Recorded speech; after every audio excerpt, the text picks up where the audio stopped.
আমাদের আজকে যে কর্মসূচি কথা ছিল যে গতকালকে যে ন্যাক্কারজনক এবং একটা বর্বরোচিত ঘটনা ঘটেছে, কিছু সংখ্যক ছাত্র নামধারী সন্ত্রাসী দ্বারা রাজশাহী বিশ্ববিদ্যালয়ের দ্বিতীয় সর্বোচ্চ ব্যক্তিত্ব মাননীয় উপাচার্যকে 3বার লাঞ্ছিত করা হয়েছে শারীরিকভাবে, একবার না।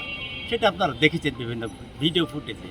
এর সাক্ষীর দরকার নাই, তদন্তর দরকার নাই, এর আজকে রিসেন্ট সাজা দরকার ছিল বিশ্ববিদ্যালয়, সেটা করতে ব্যর্থ হয়েছে।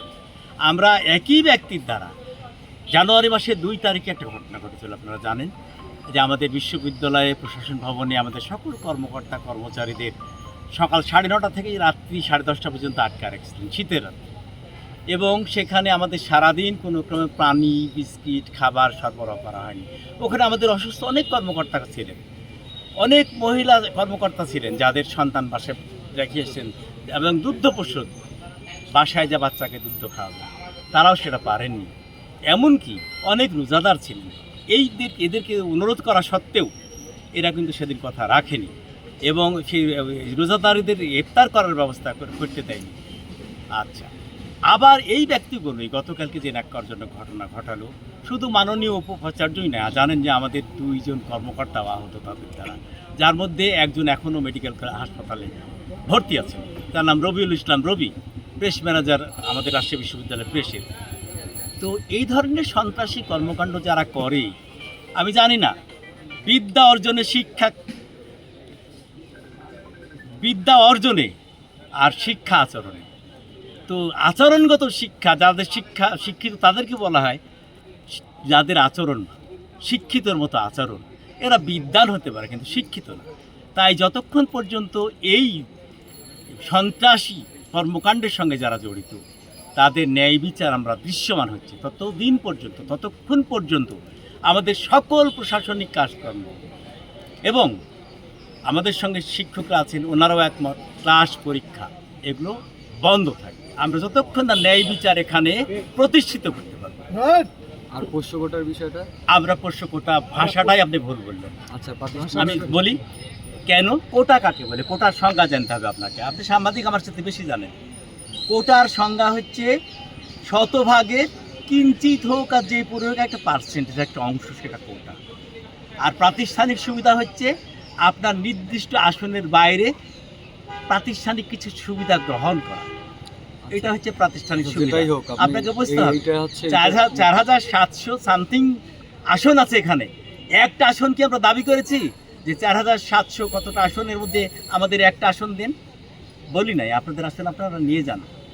এই প্রতিষ্ঠানে সারা বাংলাদেশে সকল প্রতিষ্ঠানে, ঢাকা বিশ্ববিদ্যালয়, জাহাঙ্গীরনগর বিশ্ববিদ্যালয়, চট্টগ্রাম বিশ্ববিদ্যালয়, সিলেট বিজ্ঞান ও প্রযুক্তি বিশ্ববিদ্যালয়, আপনার কুষ্টিয়া ইসলামী বিশ্ববিদ্যালয় সহ সকল বিশ্ববিদ্যালয়ে যদি সন্তানদের প্রাতিষ্ঠানিক সুবিধা থাকে, আমরা বৈষম্যের শিকার হব কেন? যে বৈষম্য বিরোধী আন্দোলনের জন্য আজকে আমরা দ্বিতীয়বার স্বাধীন করেছি দেশকে। আমাদের লজ্জা লাগে, আমাদের সন্তানরা তারা এখন এই মুহূর্তে 1 বছর না যেতেই বৈষম্য বিরোধী আন্দোলন শুরু করেছেন, আর এরাই বৈষম্যের শিকার করছেন আমাদের, অথচ এরাই নাকি বৈষম্য বিরোধী আন্দোলন করেছিলেন। এনাদের সারা বাংলাদেশের খোঁজ নেওয়া উচিত ছিল, কোথায় কি অবস্থা, কেন আমাদের ন্যায্য দাবি থেকে আমাদের বঞ্চিত করছেন ওনারা, কোন অধিকারে? দ্বিতীয়ত স্যার, আপনাদের পরবর্তী কর্মসূচিগুলো একটু যদি বলতেন, এই কথাগুলো আমরা অনেকবারই, যতক্ষণ না আমাদের মানে দাবি এবং সাজা দৃশ্যমান না হচ্ছে ততদিন পর্যন্ত আমাদের কর্মসূচি। কালকে থেকে আপনাদের কমপ্লিট শাটডাউন। Complete sir. আরেকটা প্রশ্ন হচ্ছে, আপনারা আগে বলছিলেন যে আপনাদের যে এই যে কর্মবিরতির কার্যক্রম, রাকসুর কার্যক্রম এটার বাইরে থাকবে, তো আগামীতে কি এই সিদ্ধান্ত আছে কিনা? হ্যাঁ, আমাদের সিদ্ধান্তটা সহজ। আমরাও চাই দীর্ঘদিন পরে রাকসু নির্বাচন হচ্ছে, সেটা উৎসব মুখর হোক, স্বচ্ছ হোক, নিরপেক্ষ হোক, গ্রহণযোগ্য হোক। তার জন্য যদি আমাদের রাষ্ট্র নির্বাচনে যত রকম সহযোগিতা লাগে আমাদের পক্ষ থেকে থাকবে, সেখানে আমাদের ছাড় দেওয়া আছে। অনেকে শঙ্কা করছে যে আপনাদের এই কর্মবিরতির জন্য হয়তো রাকসু পিছাইতে পারে, এই বিষয়ে আপনারা এটা প্রশাসনিক ব্যর্থতা হতেও পারে, এটা প্রশাসনিক ব্যর্থতা। প্রশাসন যদি আমাদের দাবিগুলো মানে না নেন, আমরা তো আমাদের কর্মসূচিতে থাকবই। সেক্ষেত্রে কিঞ্চিত যদি ব্যাঘাত ঘটে, ব্যাহত হয়, এই জন্য প্রশাসন দায়ী করবে, আমরা না।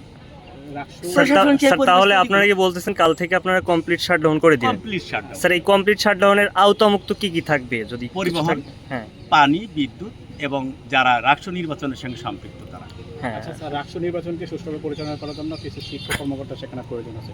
যদি আপনাদের মাছ থেকে কেউ নির্বাচনের কার্যক্রম পরিচালনা করে, সেক্ষেত্রে আপনাদের কোনো বাধা থাকবে কিনা? না, সেখানে আমাদের কোনো বাধা নাই, কোনো বিপত্তি নেই, বরং আমরা চাই যে উৎসব মুখর পরিবেশে সকলের অংশগ্রহণে রাষ্ট্র নির্বাচনটা ঐতিহাসিক নির্বাচন এবং স্বচ্ছ।